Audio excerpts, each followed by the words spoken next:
today's talk is all about posture, because I'm really very well aware that, like myself, a lot of you will be working from home at the moment, and you're probably really missing those really lovely ergonomic chairs and ergonomically designed workstations that you have been using at work and now have no access to. So you're probably like me, so like sitting on a dining room chair or on a business chair at home, probably at a desk that's probably not quite the right height for you, and all sorts of things. So so I'm just laughing at the people waving at me down the bottom there. So I'm going to go through those today.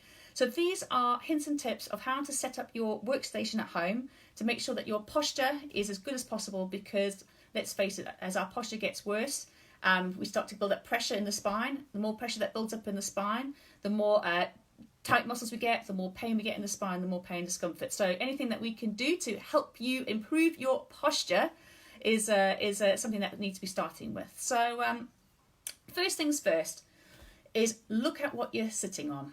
That's what I would start with. Most of us are probably sitting on a dining room chair. So the rule of thumb with this is, when you're sitting on the chair, make sure you're right back into it. So I'm going to turn my chair around if you can see it. Oh, it's a little bit too low, just below it. But anyway, sit right back into the chair, so you're well supported. Next thing is, look at where your knees are. So your knees should always be lower than your hips. So there should be a downward angle. I can tell you now, mine isn't like that. And so what I'm going to get myself, so I can work from home, is I'm going to be getting myself a seat wedge. So a seat wedge is exactly that. It's a wedge-shaped cushion that you will then sit on, and it will then angle your legs downwards, so you get a much better seated posture between sort of like your hips and your knees. Next thing to look at is where are your feet placed? Are they placed hip distance side by side on the floor? If you are too vertically challenged to reach the floor, then you need to put something underneath your feet at this point. So for that, you can use things at home, things that work well, something that's sturdy. So a large shoe box works well. A large Tupperware box works well. Sometimes a large, cereal. So I nearly gave some promotion to a certain cereal brand, but a large cereal box as well. Anything that will just kind of like get your feet stable, so that you're nicely well proportioned and positioned. Secondly, now that we kind of like we're sitting well, we're right back into our chair. So like sitting not on the vertical, just slightly off from the vertical with our back, so our back's well supported against the back of the chair. You can put yourself a little lumbar roll into the lower back if you're feeling that you're not sitting correctly. The best thing for this is actually a hand towel. Fold it in half, roll it, and literally just put it into the small of your back. That's plenty of support to give you for your lower back. So sit right back in, against the towel roll, hips slightly higher than the knees, feet hip distance apart. So now we're sitting well. Next thing we have to think about is where's our keyboard, where's our computer screen, and this will change depending on what you're working. So if, like me, you are working on a laptop, the screen of the laptop the top of the screen of the laptop needs to be at eye level. So when you're sitting there looking straight ahead, your eye should be caressing the top of your laptop screen. So that probably means you're going to have to lift the laptop. That's fine. You can use then the screen of the laptop, and you just need to order yourself a keyboard, additional keyboard that you plug in to the laptop. Alternatively, you get yourself another screen, and you click your keyboard into the screen, and you use the screen, and you lower the keyboard downwards. But the thing is, your screen of whatever you're working on, it needs to be looking straight ahead. Your eyes need to be caressing the top of the screen. So once you've got your screen set up, next thing is make sure that you're tucked right into your desk. If you make a 90-degree angle, so with your elbows, and put your hands flat on the desk in front of you, so like that should be the height of your desk. If your hands are up a little bit, the desk is too high for you. If your hands are too low down a bit, then the desk is too low. So depending on whether it's too high or too low, fingers crossed it's too low for you. It's easier to raise it than it is to chop the legs off the bottom and make the desk lower. If the desk is too too high, then you're going to have to raise your seat. And as I said, then you'll come back to the same principles as before. Check your seat's the right height, and you might have to put something underneath your feet if you're too high and the desk was too low for you. So get the desk sort of like a, as you say, 90-degree angle over you on your elbow, so 90-degree angle at desk height. Slide yourself in, make yourself nice and comfortable.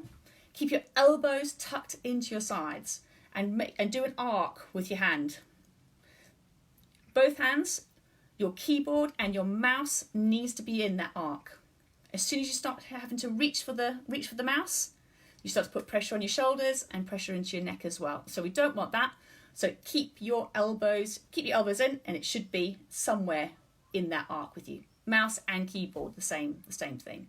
So now you're sitting back straight against the back of the chair, hips higher than the knees, feet on the floor, desk is at elbow height, keyboard and mouse is within the arc that you're using.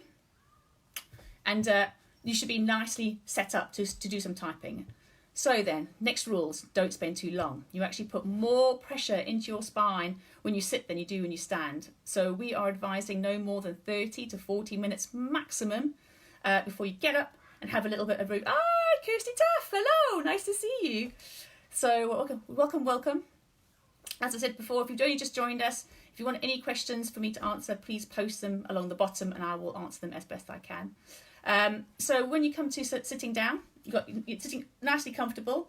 The next thing is not to sit for too long. 30 to 40 minutes, absolute maximum before you just get up. Have a little wander around, go and make yourself a cup of tea, have a drink of water, keep yourself hydrated, and then come on back. Doesn't have to be long, 1 or 2 minutes just to relieve the pressure building up in the lower back, and then you're back down to another 30, 40 minutes max again, and just keep repeating the cycle. Now then, let's all be honest.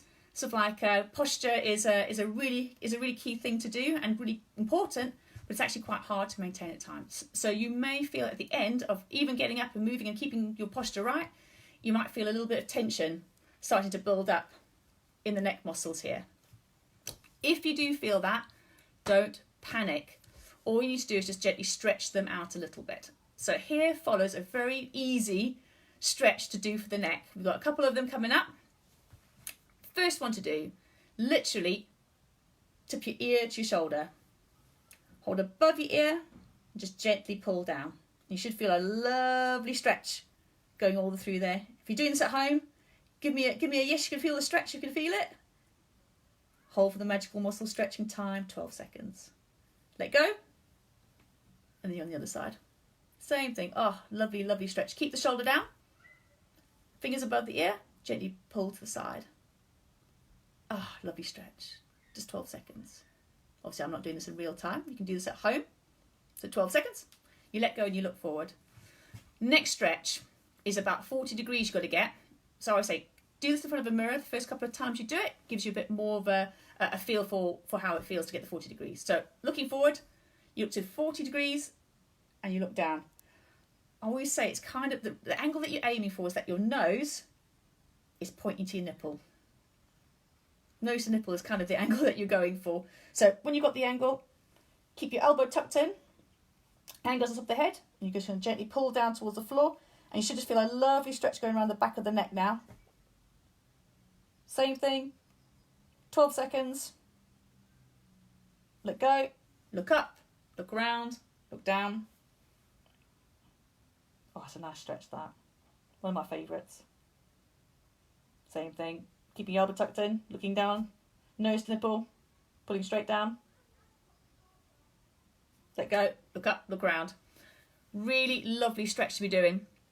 Last stretch I'm going to teach you today is a really nice one for between the shoulder blades. So for this one, all you're going to do is you're going to put your arms out in front, straight out in front.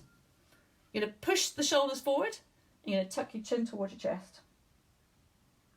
And you should feel a lovely stretch just developing in between the shoulder blades.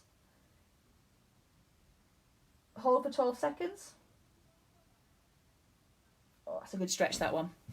And you'll just feel all the tension release from the shoulders. Gentle shoulder rolls, backwards and forwards, just to loosen things off right at the end. It's a really nice stretch to do. Do that. I would do that literally every 30 to 40 minutes. As soon as you sort of like, you stop and you have a little bit of a break from your computer at home, do the stretches, do the stretches. You can't really overstretch these. So what I've just taught you is 1 round. If you do 3 rounds of that, so do each stretch and then repeat it 3 times, and do that, as you say, every 30 to 40 minutes, just to give some relief to the shoulder muscles